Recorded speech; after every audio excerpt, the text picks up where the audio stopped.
One of the most families of enormous wealth have dark and sometimes scandalous, even monstrous past. Donald Trump's clan is no exception to that rule. In this video, I will give a breakdown of that. Okay, we all know Donald Trump is a loudmouth brat and who have made headlines from his money-making deals and family name. But him wanting to run for president and seem to be pretty darn close to winning, but the question is, why is he winning and what is the true agenda? But in order to do that, we have to go back in the past and his family history. Okay, if you didn't know, Donald Trump's grandfather was a pimp and a tax evader. His father was a racist who, in the course of his life, clashed with New York police as a member of the Ku Klux Klan, and then as a wealthy real estate magnate, refused to rent to people of color. Donald Trump's legacy is anything but rags to riches story. His dad kicked the bucket with $250 to $300 million in the bank. The man who wants to ban all people of particular religion from travel wasn't born with a silver spoon in his mouth. His was white gold. The only thing more obnoxious than Donald Trump himself is his family money-grubbing bigot history. That's a nice way of saying it. Trump made his first fortune in operating boomtown hotels, restaurants, and brothels. It's more accurate according to the CBC News report. Donald Trump's grandfather ran Canadian brothel during Gold Rush. Trump's grandfather was born in Germany to parents who were employed by a vineyard. He moved to New York City in 1885 where he became a barber. Now, after 6 years of this, Frederick Trump moved across the United States to Seattle, Washington, where he owned and operated what he referred to as a decadent restaurant that was actually called Poodle Dog in Seattle's red light district. Okay, the name concept that had already been established in San Francisco. He named his restaurant after a dog, but would later make money selling horse meat. Around this time, Frederick Trump became a U.S. citizen. Donald Trump has often said he made his money the old-fashioned way. And this is true. He did prosper from racism, if you want to call it the old-fashioned way. A New York Times article published an article back in June 1st, 1927, related to Donald Trump's father, Fred Trump's role in the Ku Klux Klan brawl that pitted 1,000 Klansmen against 100 New York City police in Queens. Though he wasn't officially charged, Fred Trump was one of 7 Klansmen arrested during the incident. It probably wasn't very shocking at the time, as America's racist practices were in full swing generation after Abe Lincoln freed the country's African American slaves.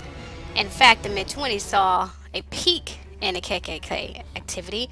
Donald's father was among many lynchings and hangings of blacks back then. Donald Trump would later deny his father's involvement in the KKK brawl, in spite of the fact that it happened 2 decades before he was even born. Fred Trump's enthusiasm for racism practices never changed until he was forced to do so by law. Now, President candidate Donald Trump joined his father's real estate company in New York in 1971. We're going to fast forward here. And only 2 years later, the company was served with a civil rights lawsuit that was filed against the Trump organization because he refused to rent to black people. So ask yourself, what is his true agenda and who is backing him up?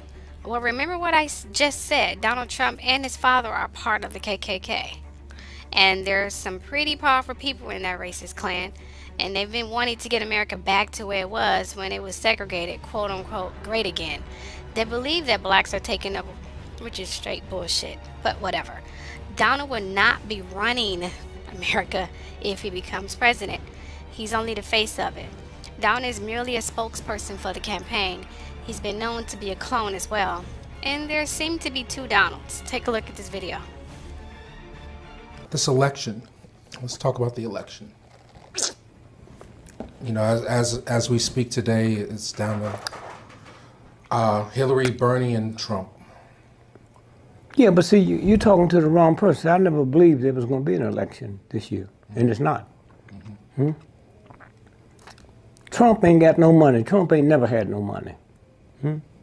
They talk about his daddy. You ever seen a picture of his daddy? You ever seen anybody write a story about his daddy? No. I mean, they got his money from his dad, yeah. I didn't ask you that. See, you keep talking to me. I don't want to hear. I asked you, have you ever seen a picture of his daddy? No, I have not. Have you ever heard a story about his daddy? And that don't bother you? Huh? That don't bother you? And so much of us out here been talking and shit. His sister had to hold a press conference. No, he didn't give him no $100 million. He gave him $1 million. I wonder why he didn't give me none. Huh? You know? See, if you're getting in this here, and you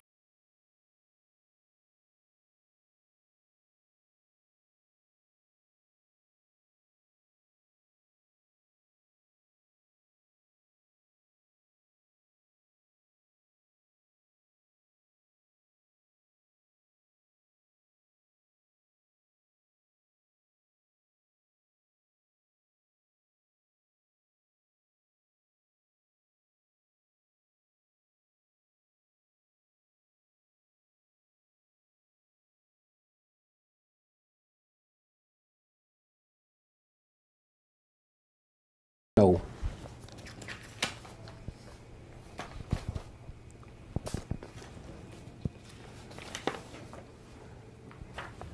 It's the Wall Street Journal.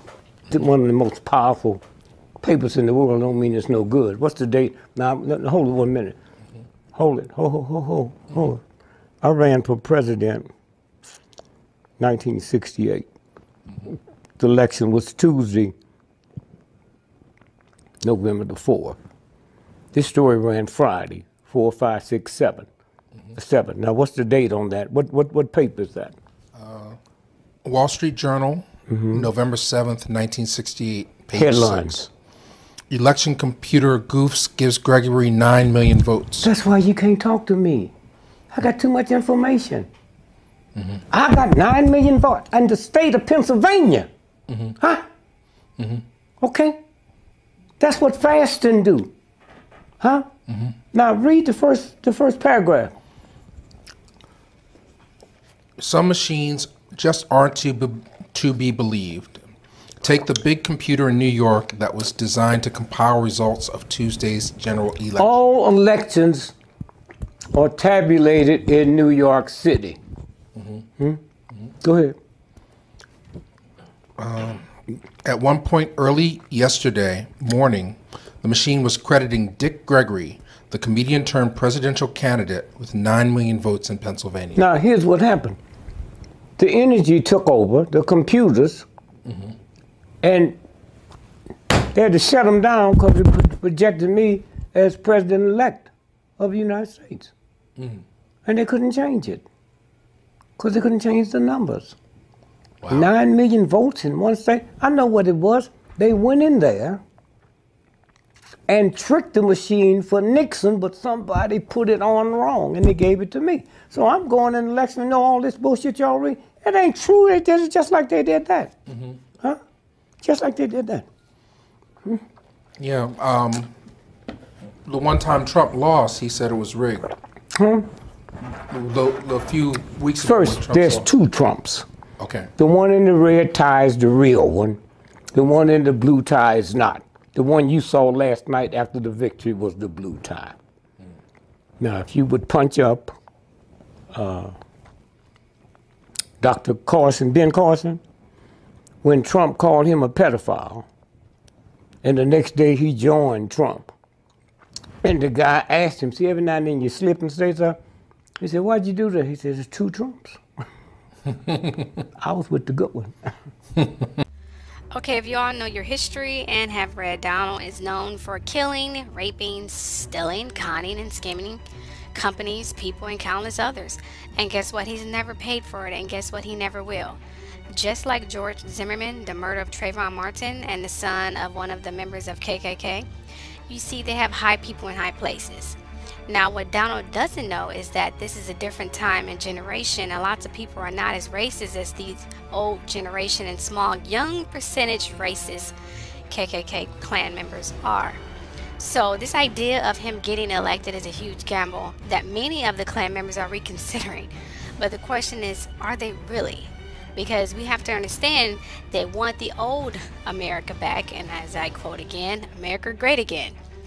And they want it bad, but the struggle between the old and the new generation is the issue. Not to mention, God is working this election, and He will have the final say. Donald is a con artist, as we all know, and he's known for his embellishment and elaboration. He says he's the greatest and that he's so smart, but the truth is, he's not. He schemed his way to the top. He's nothing more than a spoiled, big-mouthed brat who used to getting his way. He's not running for president because he cares, he's running because he's broke. And he says so himself. Take a look at this video.